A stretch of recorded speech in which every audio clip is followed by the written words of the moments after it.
ఈ నేపథ్యంలోనే నిన్న ఆల్రెడీ దేవుడు నేనే దేవుణ్ణి అంటే నమ్మలేదు కాబట్టే తన తల్లిని చంపేశాననేటువంటి ఒక అంశాన్ని తను తెరపైకి తెచ్చినట్టుగా, అదేవిధంగా డబ్బులు అడిగితే ఇవ్వలేదు కనుకే చంపేసినట్టుగా, ఇలా రకరకాల అంశాలు కూడా తెరపైకి రావడం జరిగింది. ఇలాంటి సందర్భంలోనే ఏమాత్రం కూడా సంబంధం లేకుండా ఒక్కొక్క విషయం బయటకు వస్తుంది.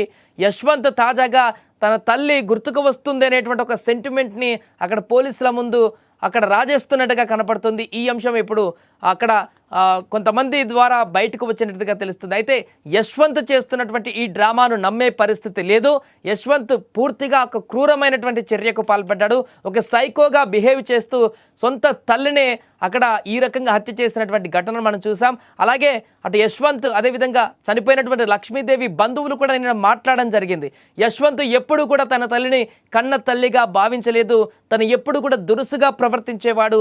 కేవలం డబ్బుల కోసం మాత్రమే తప్ప తన తల్లితో ఇంకే విషయాల్లో కూడా మాట్లాడేవాడు కాదు.